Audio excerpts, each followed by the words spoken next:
in the eye of the IRS, they think that property, the usefulness of it keeps dwindling every single year. And they just randomly came up with this 27.5-year formula. Okay. Even though the building itself can last 50, 60, that's what they came up with. So 27.5 for residential, basically. Let's say you buy a house for $300,000 and the land is worth $100,000, for example. $200,000 is now depreciable. But you don't get that all together for single family home. You get that over 27.5 years. 200,000 divided by 27.5. Yep. And I would get that particular amount back in taxes. Which is nothing, right? Yeah, for sure. Very small. Okay. But with multifamily, there's 5 and 15-year items like personal properties instead of waiting 27. So like light fixtures, plumbing, cement, there's like a schedule of what goes into 5, what goes into 15. In 2017, Trump passed his Tax Cut Jobs Act, right? So basically, it allows all the 5 and 15-year items to be pushed all into year 1. We don't have to wait 5 or 15 years, So instead of like 200,000 divided by 5, for example, we don't have to wait for that. Let's say the whole entire amount is 200,000. You get all that in 1 year, in the first year. Welcome to another edition of the Social Proof Podcast. We find dope people that did dope stuff. We're here. Yep. And I'm excited. Nancy's excited. Yeah, I've never seen somebody so excited. Reese, go to Nancy, please. I've never seen somebody so excited to be on this podcast. She keep getting up and running around and loosening her legs and it's going like down. David's like, get down. Stay on the list. Nancy, sit down. Come back. But I am so excited to have this conversation because I've been recently getting into the real estate space. Yeah. And you guys are doing real estate on a very, very high level. And I saw you guys in the mastermind that we're with Myron's mastermind, and you guys were talking about, hey man, you should invest 150 units, 200 units, 300 units, something like that. And I said, whoa, I wonder how they're doing this stuff. So you're here now. Yeah, okay? We're here now. So let's introduce you. We got Palmy and Nancy, the Kitten sisters. How you spell it? Kitti. Huh? Yep. The Kitti sisters. Kitti. TTI. Kitti. That's your real last name? Yeah, that is a cool last name. Okay, so it's not your real last name. Yeah, it is. Kitti. Or is it? Yes. Kitti. Kitti. TTI. Yes. Okay. Do you know what it means? Did it mean something? Not sure. Not sure? Not sure. It sounds like it's gonna be something deep. It's Thai. I'm not sure. So you ladies come from Thailand. We're from Thailand. Okay. Yep. From Thailand. How is Thailand and America different? You know what? I feel like, and this is really cliche, but like when people come to the United States, there's a lot of opportunities that are available. You can start from zero and you can really build your way up. In traditional Asian societies, a lot of time people are stuck in certain social classes, mentally, socially, economically. And so therefore they feel like I'm here and there's never going to be a chance for them to get to the next level. And that's not the case in the United States. It's truly a land of opportunities where you can really actually get things progress in one generation. You can see someone come in as like nothing and build a really magnificent life for themselves. Yeah. So I wonder, so is it the law or not the law? Is it harder to become an entrepreneur in Thailand or, these other countries? Or is it just the people that they don't want to? That is, they've accepted their lot in life. Yeah. I mean, like, Nan, what do you think? Like, basically, I feel like in the United States, it's like meritocracy.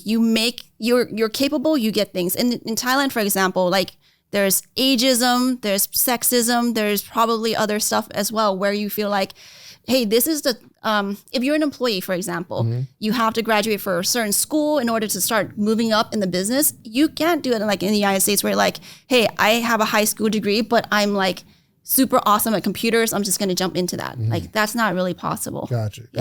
Yes, at the same time, like I think entrepreneurship is encouraged in this country more. But at the same time, I know like we're kind of in Thailand is starting to kind of catch up and stuff like that. It's kind of based on where you're at as well and how you're raised. Like for both of us, we were raised to be entrepreneur. We never had to work for anyone except like my librarian job when I was in college, and that's it. Yeah. Okay. All right. So, but it's not technically, it's not like illegal. No. Or it's not like, it's the same process. It's just that environment is not as desirable. It's not as robust. Like, think about it. If you live in San Francisco, as like the tech boom started, you're surrounded by people who are building things on a massive scale. So your mindset grows in the comparison to the space, right? That's how it is. But like when you're in a space where you're told like, this is all you're capable of being, you're going to be stuck there. That's a fact. Yeah. That's a fact. So as you guys you came from Thailand and you got here when you were 4. Yep. And then a few years later you come. Right? Yes. So you guys are both pretty young starting off, right? What did you want to be when you were growing up? I wanted to be an entrepreneur. Yeah. Really? Yeah. Same here. Same? What were we thinking? What was the business? It wasn't, you know what? We get 1,000 unit buildings. I know that wasn't the thing. It was fashion, actually. Yeah. We started out in fashion. So we started off in fashion because our parents have that business where they manufacture for big brands. And that's how we kind of got introduced into entrepreneurship. And so your parents... They're entrepreneurs. They've been entrepreneur all their life as well. And it kind of got ingrained to us that, hey, instead of working for other people, it's higher ROI if you are your own boss. You get to control your own time, your finance, your futures. And that's what drawn us to entrepreneurship. And I'm sure a lot of listeners can relate to this. For sure. Why did your parents come to the United States? Okay, so long story short, my dad had a chain of our dad, not mine. Our dad had a chain of electronic store in Thailand. So think of it like Best Buy. Yeah. And he had financing option for people. He wasn't very careful. He trusted a lot of people and basically got cheated a lot of money and lost his business. Oh, wow. Yeah. So I think like being creating team is a good thing. But when people don't know how to vet your team or, to surround yourself with great people, then you can lose money. Yeah. Yeah. Oh my gosh. So he builds out this chain of like a chain. Yeah, like tons of. Yeah. When you say tons of, what do you mean? He had a lot? Like 20 stores. He had 20 stores. He said he was offering financing, but I guess maybe not a tight system on getting his money back. Correct. Yeah. And it went out of business. Yeah, lost it all. So why not build it again? Why come to America? What drove that? Did you have that conversation with him? Well, we were very young at the time, but I think he just wanted like a clean slate. Originally, people were telling him, go to Singapore, go to other places, but not sure why, but we're glad he chose I know, US. we're so grateful that he chose here actually, because we truly, like we just said earlier, that United States is kind of like a land of entrepreneurship, and then we get to control our destiny, our own schedule, and our own time. So, Gotcha. So he comes over. Yeah. And is his first idea manufacturing?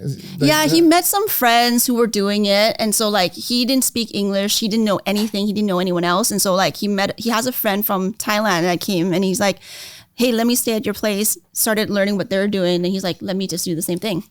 And then he kind of outgrown them. And then outgrew them by a lot. And that's, Yeah. And that's how we kind of got started, because working with them and stuff like that. And then we outgrew them at the same time. So we start to... Really? We open our own fashion manufacturer. Basically, growing up, we saw that they were trading a lot of time for money and that they, have to work. Any time for us. Yeah, any time for us. So we're like, okay, let's take this and also do it ourselves, but in a larger scale. So we were doing actually really well. Like the dedication paid off by 2010. We landed our biggest client account. And that's when we became really successful fashion manufacturers. And then, but we were so proud of ourselves that we only rely on one source of income. But then we quickly realized, oh my God, we're trading a lot of time for money. And at the same time, we're paying a lot in taxes. And that's okay, it's not like we make more, we get to keep more. We actually had to pay more taxes. So that's kind of our turning point to start doing real estate, because we're like, okay, what is the industry that, that can be create outsourced, can use team to leverage, has the least tax consequences, but have massive scale. Okay, real quick. I want to get into that. Yeah. But how, you said, hold on. You landed your biggest client in 2010? Yes. y'all don't seem that old. Well, we're not. How old were you when you started? Just right after college, like we start working with our family because they were doing business and they needed help to scale. And that's when we came in. We were able to help them scale and, Yeah, and we got fired. So part of to go back is like part of the reason why we had to quit working for them was we got fired from their company many times. Like kept getting fired. Parents. Yeah, they kept firing us like a lot. And we're like, okay, this is gonna be the last time you get to fire us. So we're like, they're stubborn. They have their own ways. And we're like, we think we should do it differently. We don't think we should work Saturdays. We shouldn't be forced. We shouldn't trade more time for money, right? We should like kind of have we want to have a life outside of this work, and like work cannot be the all-consuming thing. And so we're like, that's like one of the major conflict where like his old school 5th grade education, spoke no English, built a huge business. That's what it took him to get here. Yeah. But he expected us to live that same life, and we're like, we don't want to live that life. Yeah. How old were you when you started working with your parents? Right after college. Right after college. Yeah. So we had he was our boss, but that was pretty much it. 20 something. Yeah. How old are y'all? This math ain't right. We won't disclose on this podcast. Because y'all seem really like young, and to have your first client 2010, you graduate college in 2010? Around that time. I'm gonna find out. Okay. So your dad learns it. I guess your dad and mom. Yeah, mom and dad. Yep. They learn it from somebody else, outgrows them. Yeah. Right. You guys, I guess, working with your parents, and you understand the game, and you have a conversation with your parents saying, "Hey, I don't want to work for y'all anymore, but I want to use your manufacturers." Or we didn't use their manufacturers, so we built our own. We built our own. So basically, I don't know if we had a specific conversation, but basically, we're like, we can go out and get the same client, but serve a different part of their business. Explain and that. So basically like they're doing stuff, they were manufacturing stuff domestically in the US. We're like, we can do stuff overseas. Well, basically, actually, our client have that pain point of like not knowing who to trust and where to go to. Since they already have that trust in us doing work domestically, we were able to help them and grow like their offshore manufacturing capacity. Gotcha. And part of that, like, when we started on our own, we started with $2,000. And I didn't know it was your money. I thought she said she was borrowing. I didn't even know. We were very underpaid at the time. So basically, we started 2000, and we started doing small projects for the manufacturer. And then like the trust in us started growing, and they'll come to us and say, "Palm Nan, can you make this hat?" We're like, we don't even know how to make the hat, but we're like, okay, we can figure it out. Everything is figure outable. Okay, we'll do it. Like, here's a hat. Awesome. Can you make a duffel bag? Yes. Can you make this? Yes. And there's like literally so we became like their go-to source when they ran into problems and hit the wall, and we were like, know what to do. Yeah, because we're like, okay, but we're honest, right? We're like, okay, we'll figure it out and how to do it, and that's how we were able to build the trust and kind of grow that account. But then there's an event. Why you haven't asked yet, but I'll reveal. Why did we leave fashion? Yes. So basically, we were doing so well. It's kind of like we're getting a report card and say, hey, you're getting A's and everything like that. But the overall of the health of the company, the customer, they need to shut down all their stores. So we're like, okay. Oh, it was one major client. Yes. And they had to shut down. Okay, when you say you're doing well, like how much well? Well, you know what? So we went from like 2,000 to multiple 7-figure in a couple of years. So we were having 2 people, we were making like $4 million a year. I mean, but we're very good at leveraging. We'll talk about that, but we leverage a lot of people, like vendors and everything for their teams. It's actually higher, but yes. It's actually higher. Okay. All right. Fine. And how long were you building the business? So that was like 5 to 6 years mark that we were able to scale really quickly. And the reason I'm asking these questions is because you don't just jump to what you guys are doing now. Yeah. And there's like some things that you learned. So you built a 7-figure business, which is something that most people aren't going to build. And we only have 2 of us as employees because everything else we outsource, we leverage, like the manufacturer, the factories, staff, and. So is it like, okay, Palmy, I want you to make me 1,000 hats. Yeah. But you don't make the 1,000 hats. No. You find somebody that can make the 1,000 hats. Right. You put in an order. Correct. They make the 1,000 hats, you give them to me, and you make your money in between? Yeah. So basically, you can call us.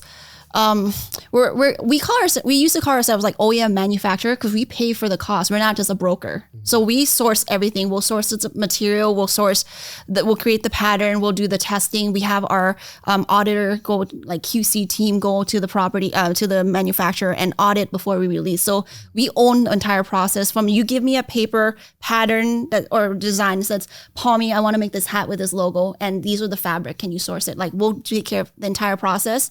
And then what you get like a finished product that you can ship to your store to sell.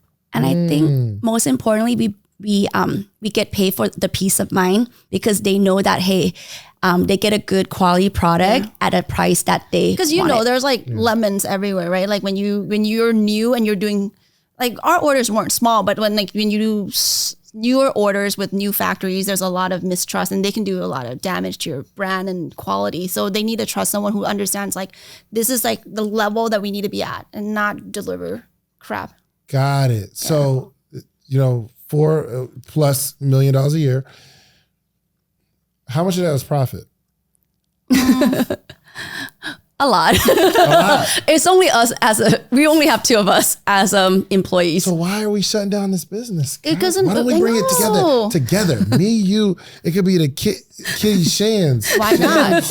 I mean, like, honestly, the thing is, like, it wasn't us. Like, literally a week before we found out they were shutting, the buyer, the designer were like, they emailed Nan and they said, Nancy, we love your product so much. We're going to double your order. Like, everything is blowing out in the stores. Like, it's not us. It's the entire health of their business. It had nothing to do with us. And while we love, our fashion manufacturer business, but our true passion is actually real estate, and what we do actually get to help make impact in our investor life. That actually more like what we love, because it's not just us seeing our bank account grow, but we actually help people create that multiple income stream, like passively, pay less taxes, and no longer have to trade time for dollars. That's what actually brings us like passion to us. Right. I love it. Okay, because we're clearly about to talk about this real estate. You guys invest in like multi-unit. Yeah, multi-family apartments. What is the smallest deal that you invest in? We want to actually, we started ideally. So, okay, well, our first deal ever was 2009 in August. We did a 2019, sorry, $6.9 million. And now we have a deal that's like over $70 million. 77. Yeah. Yeah. So we went from 76 units, 6 million plus in 2019. Now we're buying 77 million, 295 units in 2022. So 3 years. Well, our recent deal, not just our latest deal, not even the whole just year one of 2022. Yo, y'all something else. Okay. We're in manufacturing. So when did you stop doing manufacturing? So basically what happened was in 2017, while Palmy and I were making dinner, her phone got pinged and say, hey, our client is shutting down all their stores. And just like that, like everything kind of came crashing down. 2017. And we're like, everything kind of came crashing down because we have only one source of income, which is like her income and my income is kind of like one source. And then we're like, okay. So we kind of look at each other and we're like, okay, we have to act fast. So what is our fast, right? Our fast, we love real estate, and that's how we got into becoming full-time real estate investor by starting to do flipping so you guys were flipping before a bit. Okay. Yeah. Okay. So but when we did single family home flipping, we also came to the wall rapidly that we're like, okay, we're still trading a lot of time for dollars.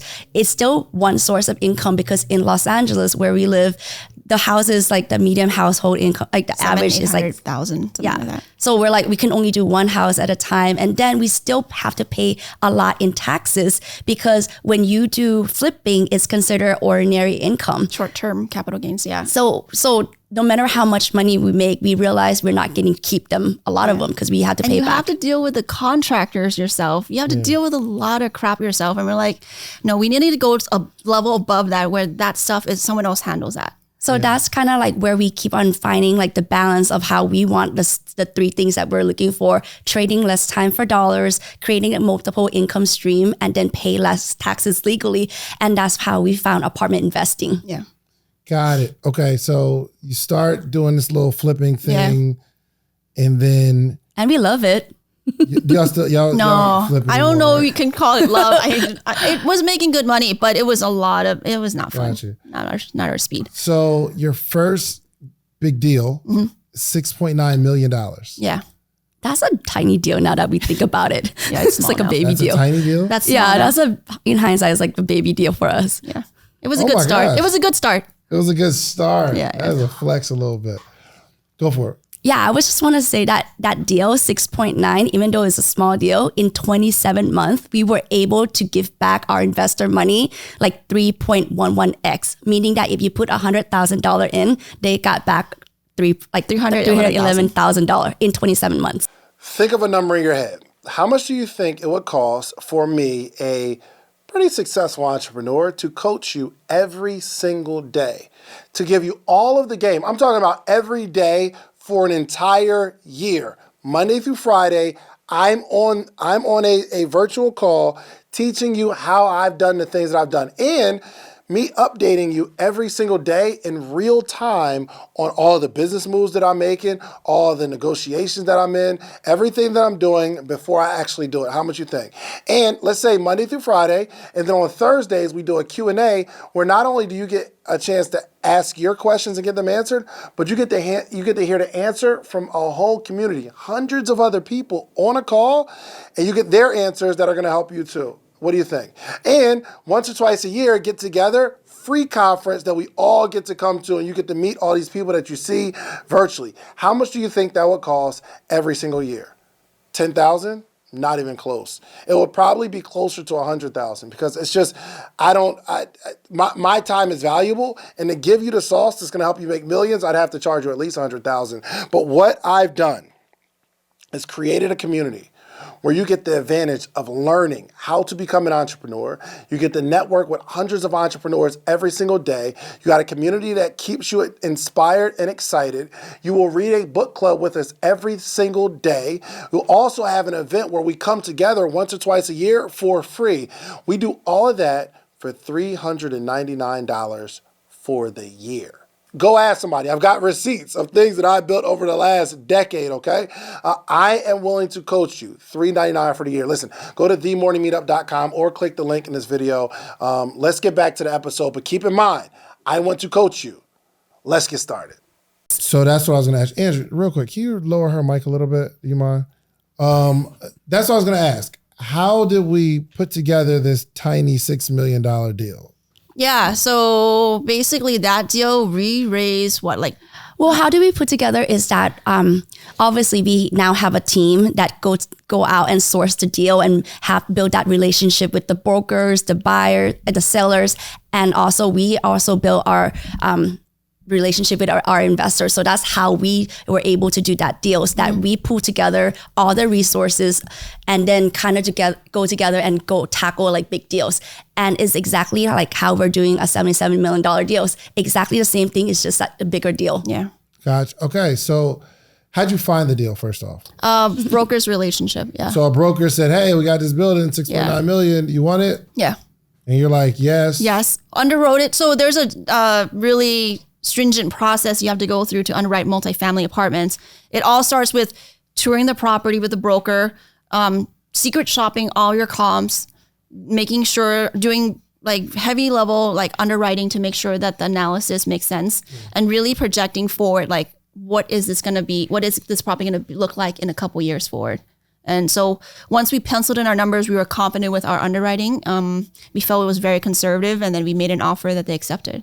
Pommy, I feel like we're skipping something. How do you know all this stuff? Especially, I mean, you did a little bit of flipping. Okay. Yeah. So basically, we started off as fierce passive investors ourselves, right? Fierce passive investors. Passive investors. So okay. before we even like came to the full side, we were actually passively investing and learning, you know, how to underwrite the deals and what does it make sense. Like by putting your money on the line, you actually know, like, okay, like you carefully look at the numbers and the math and like, okay, like, does this still make sense? And then we read the reports, like monthly report and how they execute like the business plan, you know, like that. It's important to like when you know, what is it like when we put money on something, we're going to pay attention to it. And so part of that was like the attractiveness of being a passive investor at the beginning was like, I get to learn from someone else and like see how they're operating these properties. Like what we get paid while they're teaching us how to do it. So like, okay, so what are you thinking about? And we'll ask them like, so you're doing this, like, what does that do? And so we learn a lot, we read a lot, we listen to a lot of, you know, YouTube podcasts, go to a lot of networking events just to absorb a lot of this stuff. And like the math wise isn't hard because like a P&L is the same P&L for a clothing business, a podcast, an apartment. It's same, right? Income, expenses. So you just look at different numbers based on different business. I got you. Okay. So you understand that this is a good deal, the 6.9 million. How much? Okay. Oh, and before that, you were already putting your money into syndicated deals? Correct. Yeah. And what was the return that y'all got from that situation? So we got so excited that we start investing in so many, and then we just got started and we haven't seen the return yet, because normally in apartment syndication, the hold period is around 5 years. Oh, wow. So when we just got started, we believe in this asset class so much. We didn't wait for the return. Yeah, we didn't have to wait until like, hey, we know it's it's going to be a good career for us. We're like, okay, we just so addicted to getting that passive income that we're like, we need more. Yeah. So how do we get more? Is like, instead of putting all your money into it, we're like, oh, we can go on the other side, being active and raise the capital, and then just invest alongside our tribe, basically. Yeah. Out of the 6.9 million, how much did you have to raise? At that time was 3.7 million. You had to raise 3.7. Did you put your own money in? Yes. How much? That one Collectively, I think I forgot. It was not that much, like 400K maybe? Yeah. 400 or 500K. Normally the industry standard is around 2 to 5% of the raise. Of the raise. Oh, so the person that's doing the raise puts in 2 to 5%. Yeah. Gotcha. And that makes sense because if you had to put in all of it, why are you going to you don't need to put all your money in, because like the point is like if you put all your money in one deal, then you can't get that many deals. That makes sense. Yeah. No, but I feel comfortable that you putting your money in. Skin in the game. My money's safe too. Yeah. You know what I mean? Skin in the game. So y'all put in about 400,000. And I really do like the way y'all be talking, because y'all be like, 6.9, tiny deal. Oh, we didn't have to put that much in. 400,000. You know what I mean? So who was the first person that you asked to invest in that first deal? That's a great question. Actually, so we started out at a, like, I would say negative point in terms of contact with people who have money or influence. Mm-hmm. So it was, we networked with people who love real estate. And then and we told them like, hey, we have this deal. Are you interested in investing? And luckily they said yes. Oh, wow. So it wasn't like family. Our parents didn't have the money to invest and stuff like that. They probably don't even believe in it at the time. I don't think anyone believed in apartments when we started, right? Yeah, I think a lot of people, our first raise was actually from people who actually trust in us. Mm-hmm. They know that this is our first deal. We never done any apartment, but they're like, I believe that you can have this execution certainty within us. Yeah. And that's what they're like. And most importantly, they're not putting all their money within us, right? They're like, at that time, our minimum was like lower. So they were like, okay, I'm willing to gamble with you. Yeah, 50K. And then it turned out that, hey, they make that 3.1x. So 50K became 150K. So they're like, oh my God, I should have put 27 months. 27 months. Yeah. 50 turned into 150. Yeah. So then that's trust. That's trust. Oh yeah, they trust you on the next one for sure. Yeah. So that's the first one, 6.9. And have you ever lost on one of these syndication deals? Never, ever. Why not? We don't like to lose our own money as well as our investor money. So you have to, how you lose money on these property are like, you aggressively buy things that are overpriced.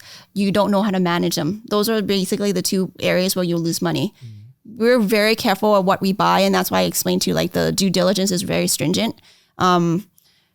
We are not in the business. There's general partners, like what we do active, we call general partners. There are people who like Nan and I know who are like, they're like hyenas. They're like, I want a deal, I want a deal, I want a deal. But they don't care about operations. They're gonna lose people's money. We care about losing a lot of money from like all these people that trust us, and we're not gonna rush. We've made hundreds of offers to get, how many did we get last year? This year we get 3 deals. 3 deals. Oh, wow. So we need hundreds. So we're patient. We get it. Like we don't need to buy 100 deals. We don't need to buy even 50 deals. We just need to buy 3-4 deals a year. And maybe, that's like $200 million. Yeah. 3-4 deals, 200 million. Yeah. Yo, okay. Listen, if I was going to teach you how to make $1 million, would you give me 10,000? Like if I had a course teach you how to make $1 million a year positive, you're going to make $1 million. Would you give me 10,000? Of course you would. It's no brainer, right? So in a calendar year, we make 7 figures with the podcast. But there's 21 things that I extracted from that you're going to need to launch your podcast. But I only got time to give you 3 right now. One is you need a distribution platform. The distribution platform is what you upload your podcast to. That platform sends it to Spotify, Apple, Google Play, so that your supporters can actually listen to your podcast. You're also going to need a microphone. You need a really good microphone so it's crispy audio. And 3, you need an income strategy. This is not necessarily a hobby, unless you're going to make it a hobby. But I can teach you how I made the 7 figures with these 21 things. Now, the good news is you don't have to give me 10,000. My ebook is only $37, okay? So listen, go to podcastebook.com and get the 21 things that you need. And I can explain it in detail, all the things that you need, okay? Podcastebook.com. Let's get to the episode. The 6.9 works out. The 3x return, does that come to the investors monthly, or is it like in one fell swoop? So that one, the average cash flow was 8% per year. So it was only 2+ years. So during the hold, they were getting cash flow. Now this was during COVID. We were distributing during COVID, like full. We didn't stop. So how 2019? Hold on. So if I put in $100,000, you're giving me... No, we're not giving the whole thing. So it comes in 2 parts. Yes. How apartment distribution work is that you get like a quarterly cash flow, and because you invest as an equity partner, the passive investor. So if we make a lot of profit, you get to benefit as well. So you get 2 parts. Cash flow when we're holding from income from renters paying rent, and then when we sell the property, you get equity, right? Okay. Yeah. Gotcha. Okay. So 8% per year, which means if I invested $100,000, that's a passive $8,000 a year. Right. Which is what, like $700-800 a month. Yeah, passive. and you think about it, like people are like, that's 8,000. I know a couple of friends who are like, I don't wake up for anything like that, right? But if you think about it, like that's not your only investment. You think about, you stack it like a Monopoly board. 4 green equals 1 red. Yeah. Now you're 8,000 if you did that 10 times.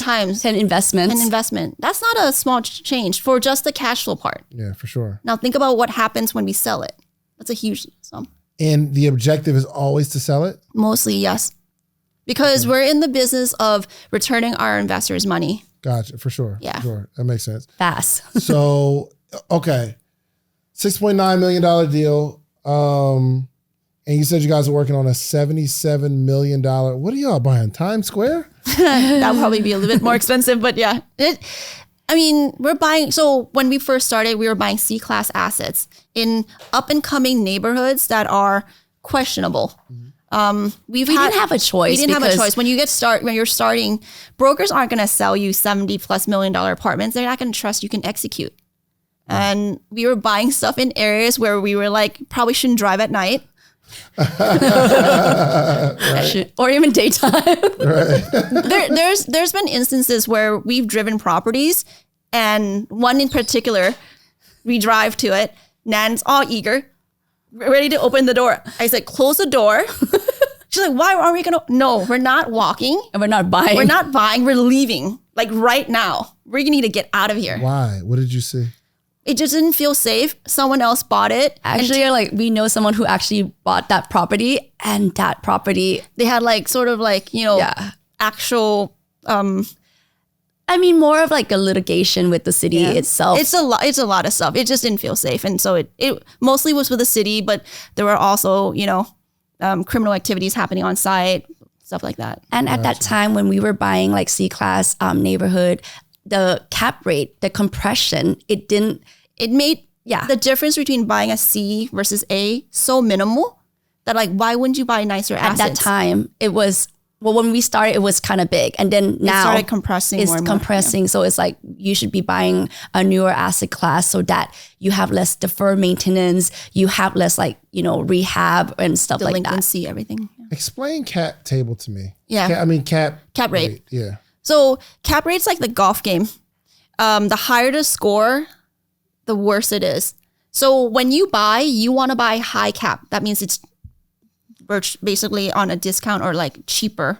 When you sell, you want the lowest cap rate because you'll make more money. When you buy, you want high cap. You want to buy something with a high cap rate. Yeah. When you sell, you want to sell it at a lower cap rate. Right. Okay, so we still got to define cap rate, so I understand. So cap rate is capitalization rate. It basically means like if you buy a property or anything on finance, the return that you're going to get. So for example, a 10% cap, you put in $1 million, you get $100,000 a year. That's a 10% cap. But if you do the math, if that cap rate drops to 8, do the math like, basically it's gonna, the price is gonna increase by a lot. Yeah. The price is gonna increase by, okay, I still don't understand. So if I have a $1 million asset. Yeah. We're calculating the cap rate. Where are we getting the 10% cap rate from? So it's so in the true pure sense is like when you operate the property and it gives you that cash flow, you're just like, okay, I made $100,000 this year. That's okay in the pure sense. But like, so, I'm sorry, real quick. If the asset is valued at $1 million, or let's say for instance, you paid $1 million in cash for it. Gotcha. They want to sell it for $1 million. Yeah. They're saying, I want to sell you this building for $1 million. Yeah. It cash flows $100,000. Yeah. That means on this deal, it's a 10% cap. This is a 10% cap rate. Correct. But that's why you want a higher cap rate. I want a higher cap rate when I buy it. Correct. But when I sell it, I want to sell you the same. Okay, I'm going to sell you this building for $1 million, but it's only cash flowing $80,000. Yeah, but that's a better deal for the seller. Correct. But most people, okay, like if I say 100,000, you're happy. But I'm like, would you be happy with 70,000? No. Some people will be. Someone will be. And that's why you're able to sell at a lower cap. Like if you think about like, and we're talking about big scale, like sovereign funds, like, like the stuff in Singapore or whatever, when they buy real estate, they're looking for like a very small return, maybe a couple percent, 3, 4, 5%. I see. You know why I was so confused on cap rate? Because they use it as, I'm thinking has something to do with just the asset itself, just the building. No. But cap rate only applies when the asset that you're buying produces a certain income. Correct. And the cap rate is based on the income. Correct. So versus the sales price. Also can be, but can also be the mindset of the person buying. So just because so we typically look at like, hey, what's for us, like the broker kind of whisper to us. So basically it's like cap rate. So basically it's like they'll whisper the price. Yeah. So they're like, if it's a seller's market, they're going to say, I want to sell at this cap rate. Mm-hmm. And so it's like, it's your willingness to like meet them there. Got it.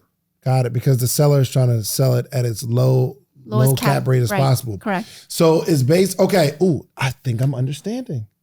I'm getting You're ready to buy your own apartment. Oh, for sure. I'm ready.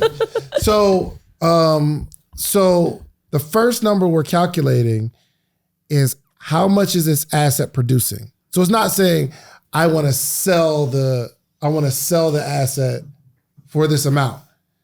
We're looking at the cash flow first. And then we're deciding the cap rate we want to sell it at. Mm-hmm. And that determines the price. Correct. You're right. So that's actually, wow. Okay. So you figure out the most important formula in apartment investing. Oh my gosh. You did it. So basically, took me so long to figure this thing out. Value equals net operating income divided by cap rate. Value equals net operating income divided by cap rate. Divided by the cap rate. Yes. That's a magical formula. Yes. And our goal as like general partner is to increase the net NOI. operating income so that we can sell it at a higher price. Yeah. I see. And okay, so you're shopping not based off price, but off of cap rate.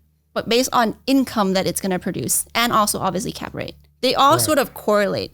So like we're looking at, so there's two scenarios. Walk in day one, what's the income it's producing? And then what's the potential income in 2, 3, 4, 5 years? We map that out. Because Using inflation as well? Oh, yeah, obvious. Yeah. So basically what happens is like every property, like we're seeing like, hey, is it under market? What are the other income potentials? Because the value of the property is derived by the NOI. And that's the only thing we can control. We can't control the psyche of the buyers. We don't know what they're willing to pay. But we know if we increase the income, they're going to be a larger pool of buyers who are going to insert because this is going to be a more valuable asset. Got it. Oh my God. So you cracked the code without anyone explaining it to you. No, y'all explained it. It took a while because and like I've asked a question before and I've gotten some answers. Yeah. But I never really understood it. Yeah. I never understood it until like right now. Well, This is crazy. You guys that's are great. cool. This is amazing. Okay, so when you start, now that we know what a cap rate is, Yep. when you're buying these apartment complexes, is there a target cap rate that you're looking to buy at?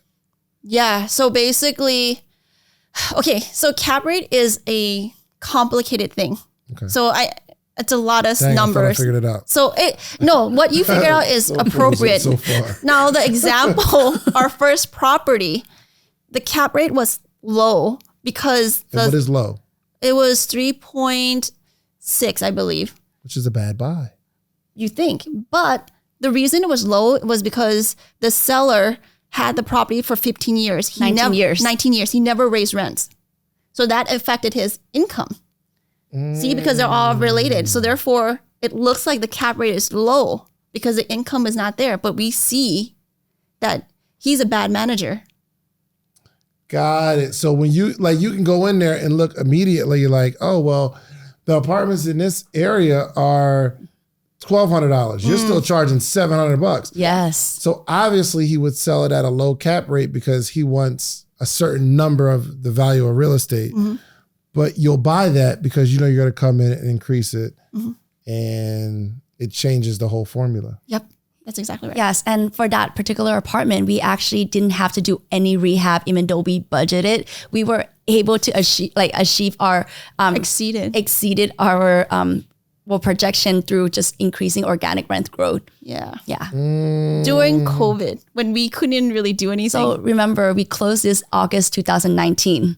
So we COVID took really happened, shut down March, something like that. 2020. Yep, for sure. Goodness gracious.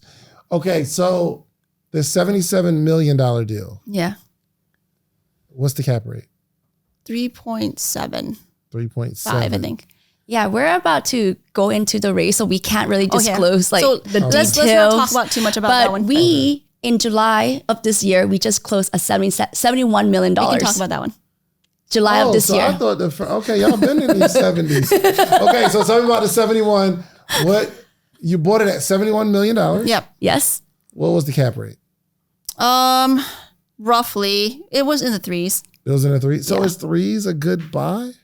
Well, again, It's the it's the formula. income. How much income potential do you see? So if this asset is charging market rent, then you're not going to pay a low cap rate. Right, you're gonna pay something a little bit higher. You pay a higher cap rate because they're already at market. Where can you go? Yeah. Where can you And go? there's no wiggle room really to No. Yeah, exactly. increase Exactly. rents. Yeah. So when you walk in, exactly right. Like one of the first things you look at when you tour property, you're like, what can I do? Can I reduce expenses? Can What I are- increase income? Where are the things like what areas can we increase income? If they're, and that's why we never buy properties that are at the top of the market. Like when we look at the comps, it should be below that. Got it. Did they want $71 million? The one you just bought for $71 million? They wanted 73. They wanted 73. Yeah. Yes. So Shaved off about $1.5 million. You bought it for 71 what? 71 point? Even. 71 even. Yeah. So you shaved off $2 million. oh, it's better than that. So we actually got another $3 million discount from the seller. So the final price is actually $68 million How did you do that? through fierce negotiation. So June of 2022 was a chaotic time in the financial world. Inflation was going crazy. Right. The feds were raising the fund rate, which impacted interest rate. The capital market was very chaotic. We went back to the seller and said, hey, we want to buy your property. We love it. We already raised the money, but we can't buy at this price anymore. The lender will not lend us the same, the proceeds dropped. Right. So we told them, we told them that we need a $10 million discount. We didn't expect it, but we told them we wanted a $10 million discount, knowing that they're going to be like, no, they're going to come around $3 million. We figured we wanted. We would have been happy with 2. Now they can know. But the seller came back and said, we'll give you 3. So we're like, perfect. Okay. So we already shaved off $2 million from the buy. Right. But where do we get this other $3 million from? I don't understand it. We negotiated. We just asked them for a discount. So you didn't buy it for 71. You bought it for 68. Well, why did we say 71? So we actually went under contract for 71. And then we were buying at 71 until like last couple 2 weeks before closing. We just negotiated. Yeah. Oh, you just negotiated like I pulled a deal or you could take the 68 million. Yeah. And then he said, okay. And the reason why the seller agreed, because it will cost, if he put the deal back into the market, he may probably get less than the price that he gave us. Yeah. Got you. And it may take longer and there's no execution certainty. Okay. And so cap rate was around 3 something. What was the market? What was the NOI, the net operating income? You're asking us for a specific. I'm a whole investor right now. You hear me? You're asking for such specific numbers. I can only give you general because I can't remember. Yeah, general. What was it producing? So basically, I'll say it like this. Basically, we are anticipating that the property will increase in the income collection will increase by about 13%, something like that, in the first year, and then it'll grow like maybe 6-7% subsequent years. Gotcha. So why I can't give you specifics because I can't remember all these numbers off the top of my head, but basically we saw potential. We know that inferior properties in the area were getting higher rents. So we saw the runway there. Okay. How much money did you have to raise out of this $68 million? We raised $34 million. So you had to put down $34 million? Yeah, we wired them $34 million. We went to the bank and sent the wire. It takes several people at the bank to get such a, that size of a wire to go through. It's not a fast process. So to get the loan, you had to secure a $34 million. Where do you get this money from? People who love real estate. How many millions you put up? How many millions? He did at least 15 of that, I'm sure. Okay. And I was like, so like, who are these people that be? Okay. This is a fair question. How much you put up? You put up somebody else 68 million? No, I'm in 2 deals. No, three. You're in 3 deals. You're in that deal. So he used to be sitting money. How much know. you put in? Well, collectively, all of us put in like $3 million. Yeah. So y'all put. So just y'all 3 put in $3 million? No. But no, not him. Okay. He's coming. His millions are coming. Okay. And your million too. David's like, yes. Hey, you understand the cap rate. Let me walk this thing, okay? Maybe not $1 million, maybe like a little $100. So what's the minimum y'all take? So right now is $75K. Okay. Yes, but we noticed that the average investor invests around like 200 or above. Gotcha. Yeah. Y'all put in 500? Yeah, just because like people love real estate, and when we talk about cap rate, it's not the same throughout the country, right? And the areas that we're talking about is in the Sun Belt area. So like it's not going to be the same cap rate as like in Cleveland, Ohio, or like we're looking at very robust markets with high upside. Yeah. Got it. Okay. So y'all y'all two, Dan and Palmy, y'all put in about $3 million of your own cash? Yeah, so we have a team. It's just not us. So then so like, like we either find a deal or they bring us in the deal. We always like that. So we learn how to leverage. It's a team sport. Then you don't want to like be bogged down. Like imagine you have to run that $60-70 million deals yourself. Like definitely that's not what we want. You may be surprised, but most like hotels, most of these buildings in Atlanta are all syndicated. They raise money from someone. There's like even sport teams, right? Like the Hawks. There's a whole bunch of people that invested money to buy that Hawks team. There may be like one lead person that everyone knows about, but there's a whole bunch of other people that invested to buy that team. Like Jesse, Itzler, Sarah, what's his wife's name? Blakely. Yeah, they're part owners. They're like LPs in that deal to buy the Hawks. Same exact thing. We're just doing that for apartments. Okay. All right. So how many people are invested in the $71 million deal? 300 plus. Where did y'all get this database of people from? People who love real estate. Networking, connecting, talking to people, having rich friends. Referrals are the best. Yeah. Oh my God. But it started from zero, like we said. Our parents didn't believe in real estate. They didn't have the money. None of our friends would have believed that. Like this is the numbers real. that we told you may sound like outlandish to people who are taught, go to school, get a job, say, put money in your 401k. They don't understand that there's a world outside of that is like so much more robust. Wall Street told us, do this, go invest in this. Hey, whatever, index fund, whatever. There's a lot of people who have money in this world. And then once they discover, like real estate and then they dabble into like, let's say single family home, they're going to hit the wall because they want that economy of scale. So there's so many people who like, okay, once they create this as a true passive income where, you're probably not going to put more than even like 4 or 5 hours in 5 years. They're like, I'm so hooked. That's how we got started. We're like, oh my God, we're making this cash flow without even lifting a hammer or even been to the property or paintbrush. We're like, how can we do more? And that's when we start getting a lot of referrals and stuff like that to invest alongside us. What kind of, not switching gears, kind of in the same vein, but what are some of the most important things that you have to consider when you're going to ask all these people for this money? Okay, so first of all, we don't ask them for the money. We actually give them the opportunity to invest alongside us. The opportunity. Yeah. Yes, because like y'all right. Let Neo put up. Well, the thing is like right now, inflation is at its 40-year high, right? So people, if they put their money in the bank, they're actually losing money. They're losing almost 10% a year. So like we're actually providing an opportunity to invest in a hard asset that has been historically known to build long-term wealth. The people who we talk to, they love apartments. They just don't know how to get started. What'd you say? What is that? Money in the bank, you lose 10% a year. Yeah, right now inflation's if you count like true inflation where you add like it's probably at 16%. Maybe. Let's just say 10. Okay, let's say today it's 10%. That means 100K loses 10% of its value each year.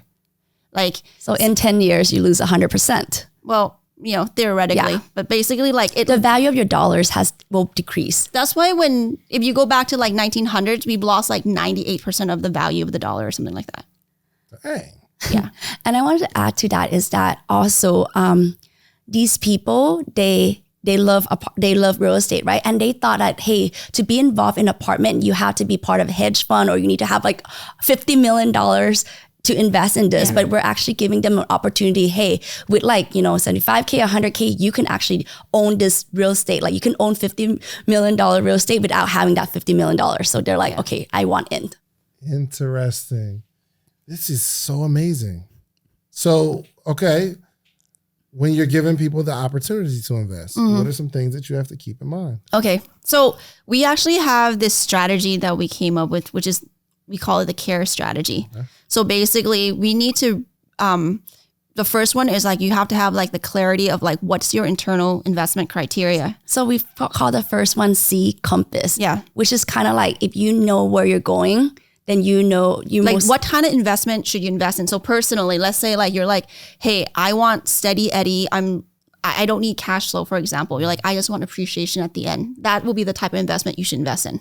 Or if you want to go for tax benefit, then you go for that. So it's a personal thing.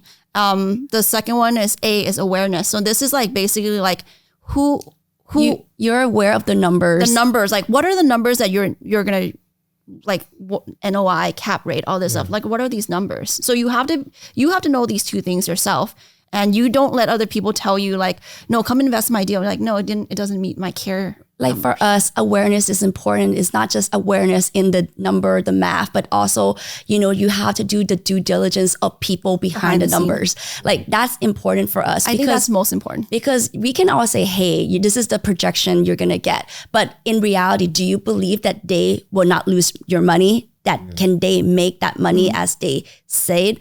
And, like, of course, in all investment, there's risk involved. It's just that you just have to do due diligence on your part. Yeah. So R is review. So that's like specifically reviewing the deal. Do I like this deal? I love the people. I understand my math. Do I like this deal? Do I like this market? You may say, I love all Atlanta, but never bring me Tampa of hurricane, blah, blah, blah, blah, right? You may say that. And like, okay, then you can pass those up. And then execute, because like we all know, like you can think about these deals until you're blue in the face, but if you don't execute, nothing's going to happen. So these are like the check marks that you are, I guess these are high level, the questions that you're answering. Correct. Okay. Does this fit into your compass? Are you aware? Are you, I guess you paint out the awareness of this is what this real estate transaction. Okay. That makes sense. Yeah. That makes sense. Okay. And I guess obviously if you keep bringing people returns, they keep investing money in. More money, more referrals. Yeah. More money, more referrals. This is good. That's how you built the momentum, right? From raising 3.7, now we're raising $37 million, so. And so the 71 million, what is that? What is the asset? It's a Class 300 A unit, 312 units in Houston. Class A, 312. Built in 2016. We bought it from the developer. Oh, wow. Yeah. You been there? Have y'all been there? Yeah. Well, as passive investor, you don't really, that's the true magic, is that you actually get to leverage the people who you're investing with. You're doing this for passive income. You don't want to be the one who like, oh my God, I have to fly out and, check the property. Sure. Yeah. You kind of like betting on the horse, the jockey versus the horse. Yeah. Dang. All right. This is, you know what? It's a mind expanding concept to even go after something that's so big. And the fact that you guys don't even see it as big. You know what I mean? Well, the thing that like the most important thing is like it all comes down to numbers. So when you think of it that way and the numbers make sense, like the price is irrelevant. Meaning like you can add another zero. It doesn't matter. Because the numbers have to make sense. Price, cap rate. Everything. Okay, got you. And you do the distributions every quarter. Correct. Yes. Okay. And your minimum investment at the time of this recording is $75,000. Yes. But $1 million is accepted. $1 million. Yo, let me ask you, what is the biggest investment that one person is giving you?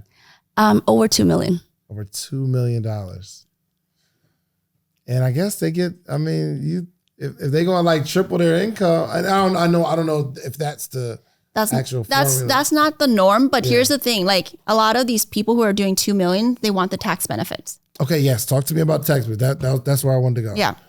So basically apartment investing, so like single family home, we have straight line depreciation, right? When you buy a house, you depreciate everything minus land by 27 and a half years. Okay, so that's nice, but that's 27 and a half years. Explain that. And I know it because I'm literally going through it right now.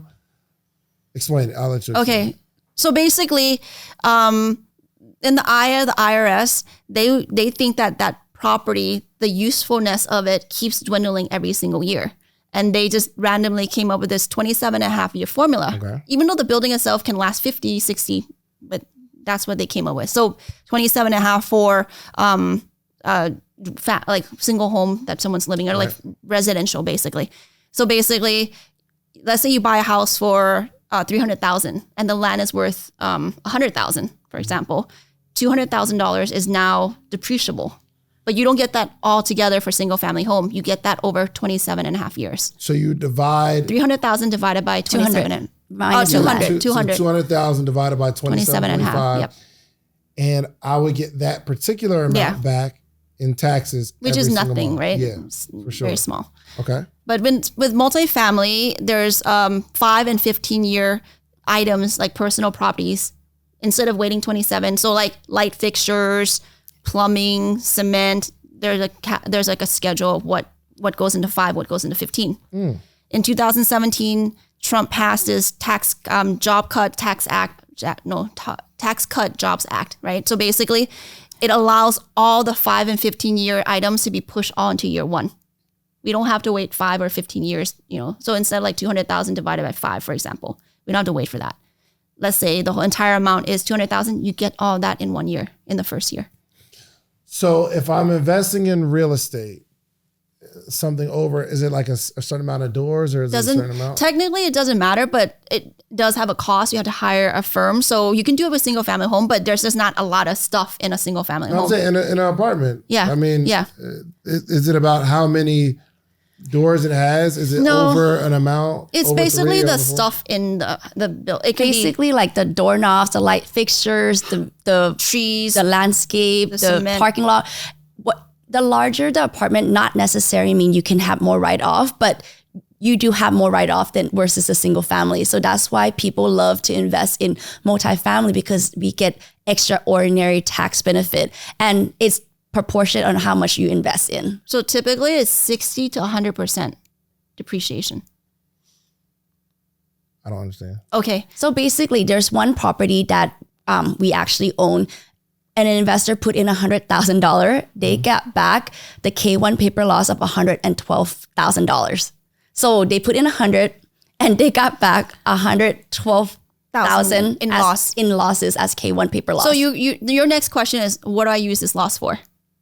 Yes. So you use it against other passive income. So easiest thing you can do is don't do anything, wait till we sell. Now guess what? I made you $100,000, David. Yes. You already have $112,000 loss. Guess what? You don't pay tax. You don't pay tax on that. Hold on. Give me a second, because I'm an investor now. Okay. Okay. So let's say it's an asset. It's $1 million. I put in 100,000 as an investor. Let's say my business grossed $1 million. The $100,000 that I gave, you allow me to invest in the property. You got it. That $100,000, I can take that off of my gross income, the whole 100,000 or 112 in this scenario. So I actually made $12,000. Yes, and this is for passive to passive. Let's say you have a single family home and you profit like $50,000 in 1 year. That's extraordinary, by the way. For sure. Okay, fine. Okay, and then I'm just like, okay, when you sell that single family, let's say you hold a single family for like 10 years and you make $50,000. That's a gain of $50,000. So when you have a K1 paper loss from apartment investing, you can offset the apartment, or you can offset any passive income gain. It has to be categorized as passive. And that's the beauty of it. Like if you do stocks, you pay tax before you gains tax, right? Right. I think it's like 15%, 18, whatever it is. But in this case, that 300 plus, majority of that, they didn't pay taxes on it, right? Because it was 100% K1 loss already. Sure. Yeah. Yeah. So it depends on each building. So that's why it's like I can either give the 100,000 to the government or give you the 100,000 and make you that 200,000 will make me. So it's kind of like twofold. You actually get to like basically 2x, because when you put in 100,000 and if the total return we projected is 100,000, you're going to get back 200,000 plus you get to save, let's say if it's 100%, $100,000 in taxes. So it's like triple kind of. Gotcha. But you're saying it's passive versus passive. So now there's a way to make it not passive. Okay. We've gone over this a little bit. Basically, you have to be categorized as a full-time real estate professional, either you or your spouse. Now, in that case, so let's say, are you married? Yes. Okay, so let's say your spouse, your wife is a full-time real estate professional. Now you go talk to your CPA to make sure she qualifies. She's got to go get a license. She doesn't have to be licensed, but she needs to be materially participating in real estate. And each CPA have their own opinion. 750 hours in the business. We can talk more about that. But basically, let's say she's a full-time real estate professional. Now you guys together invested 100K. Now that 100K can now be used to offset your ordinary income because you file taxes together, I assume. Yes. So therefore, there's something magical about like real estate, and we talk a lot about this on we have a podcast, so we talk about this, like all the tax benefit and why we love apartment investing. Y'all got a podcast? yeah, we got a baby. We got a podcast. I'm about to turn y'all up, man. I'm about to turn y'all up on the pod. Don't worry about it. Y'all, welcome to Death Row Records. Death Row Records. Okay, anyway. All right, so We're from LA. We're very familiar. Oh, well, yeah, for sure. LA, yeah. I'm not Suge Knight. I'm way nicer. Yeah, because you're here. You're not in jail. That's a fact. Yo, this is really cool. This is cool. So end of the year, I guess you get more and that makes sense. How if you have like high net worth investors, why? I mean, it's not even a loss for them. It's just. There's only a win. There's only a win. Yes, it's just that they have to trust that we will safeguard their money, that, wealth preservation is like number one, right? And then if we can create that wealth, then that's like a bonus for, people. I like it. This was good. Did we talk about everything? Well, there's no way to talk about everything. We don't want to leave we yet. covered a lot. We went deep. I hope people, found value in that. Yeah. I learned about cap rate. And side note, I don't know if this has anything to do with what we're talking about. Cap rate and cap table, is it the same thing? Cap table in business, do you guys know?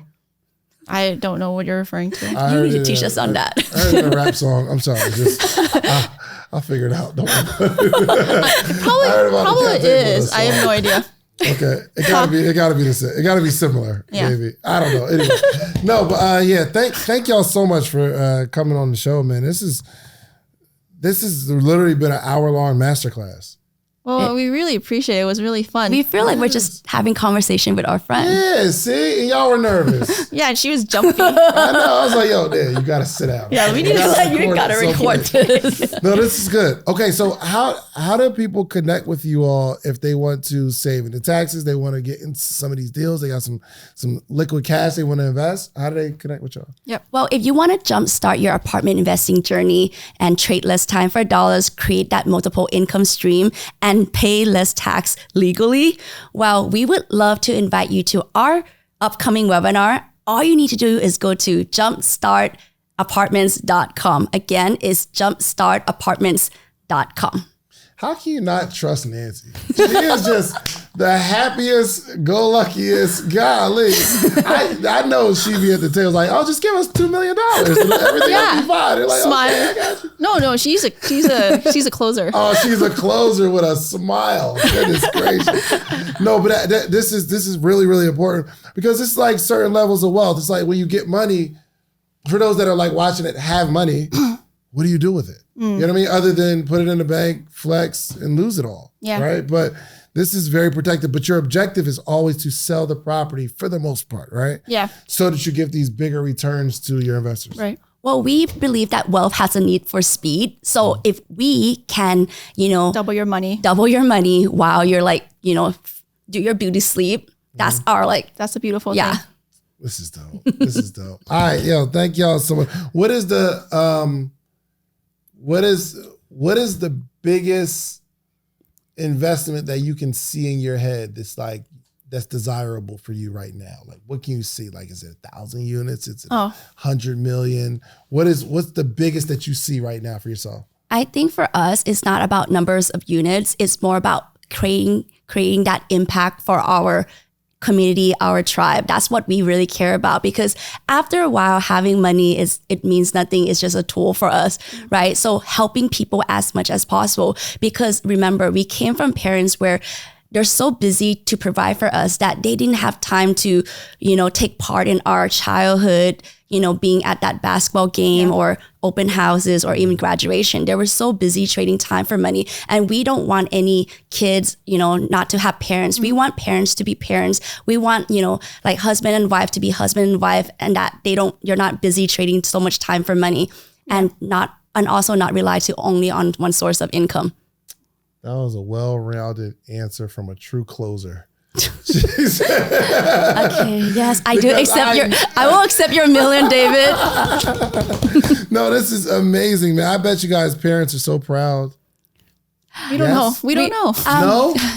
I think they are. It's just that we don't really talk about money in our family. Really? Yes, it's like, we want to just we don't want them to be proud of us because we're able to do like this, but we're proud of us for being good human being. Yeah. Yeah, but I mean, do y'all have kids? No. No? Neither one of you? Fur babies. You have 4? Fur babies. Oh, like Dogs. Dogs. Dogs. Do y'all want kids? Probably. She does. We're busy helping our investor, get back that return of investment of their time. So Man, stop closing me. Stop closing me. Golly. She is the closer. No, but if you, Palmy, you're out of that. No, Yeah, okay. no. All right, cool. Can't deal with But that. if you do have, children, I think at some point you'd be proud of, not obviously them being a good human, but them actually going out and accomplishing something, them not, relying on you anymore, but like walking on your own too, like really doing something, and not even like for the money, but the fact that you are helping other people make money. That any parent would be proud of that. Yeah. But y'all don't talk about business. Do they know what y'all do? Well, so here's the thing. Like part of the even before we started recording, we started talking about like having like disconnection with people based because like our parents weren't able to spend any time with us, and it's like a true thing where parents may feel like, hey, I can put that off, but like when you lose that connection, you really can't build it back. And we have a relationship with our parents to a degree, but it's not what you would like. And yes, we do tell them what we do, but I don't think they've ever literally in our entire lives said they've been proud of us or anything, to be honest. But again, because they're busy, right? Like trading time for that dollar. because they value the grind, they don't value actually holding on to the thing that's important, So And I think like even for us, we don't think of us like as like successful. We still think we have so much more to accomplish. Like our mission is just not there yet. So like we have so much to help this world and this planet. And it's not just like for the money, it's also to help the causes that, are dear to our heart. Yeah. But so I was have you ever talked to your parents about, did you ever tell them like, yo, Mom, Dad, you never said you was proud of me? no, we Or never said that. Maybe it's a cultural thing. Maybe it is. Maybe it's a cultural thing. I don't know. Or like a generational thing. They know they're proud because, like we They were do brag were about- able to like retire them and also support our grandparents. So yes, I think within them, they know that, that I think they are didn't proud try of to us. brag to their friends about us, just not directly to us. Yeah. So we know they are. It's just that we don't. Internally for you all, I think you should at least have a conversation. Say, Mom, Dad, I would love to hear you say that you're proud of us. You know what I mean? If you are, you don't know. And maybe they don't even know that they haven't said it. I don't know. And this actually makes me think to myself, my 12-year-old daughter, how often do I tell her I'm proud of her? Because I would hate for her to think what you're thinking. And it's that nothing could be further from the truth, but she doesn't know it. Yeah. So maybe you should say something. Next family gathering. Homies, like, I Yes. don't care. Okay, We will come back and report to you. Yes, absolutely. But thank y'all so much, man. Yeah. Please let everybody know how they can connect with you all. Yeah. And how they can get into business with you all. Yeah. Well, again, like if you want to jumpstart your apartment investing journey, and we would love to invite you guys to our upcoming webinars where we're going to go over like all the goodness in apartment investing. All you need to do is go to jumpstartapartments.com. Again, is jumpstartapartment.com, or follow us on our IG is the Kitti Sisters. With an I. Yeah, the Kitti Sisters again. Good. All right. Well, Cool. Thank y'all so much.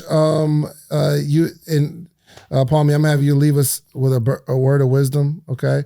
Just put a bow on this whole conversation and inspire somebody. Somebody's out there and they're just so inspired and they want to grow, and they want to grow for all the right reasons. Close us out with a word of motivation or inspiration. Yeah. So in the wise word of Warren Buffett, if you don't learn how to make money, you're gonna while you're sleeping, you're gonna be working until you die. So we need to all figure out how to stop the grind and turn the script, make the money work hard for us instead. There it is. Listen, we can't close it out no better than that. Do yourself a favor, okay? Go follow Palmy and Nan, okay? The Kitti sisters. And we will kickstart the clothing brand back. Okay, so go to Palmy, Shan's, Nan, Don, I don't know. That'd be dope. That'd be a dope business. But also do yourself a favor. Go get you some social proof, meaning go build something, build it big, and remember how you built it.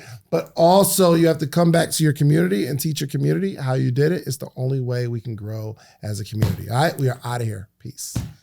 Good job. Yay. If you like the video that you just watched, click this one. You're going to like this one, maybe even more. Click it right now. When you hear the word investor, what does that mean to you? So I think for myself, right? I think everybody have their own definitions, but for me, it just means buying income. Buying income. Mm-hmm. Yeah. Anytime a word investor is mentioned, they're looking to buy income.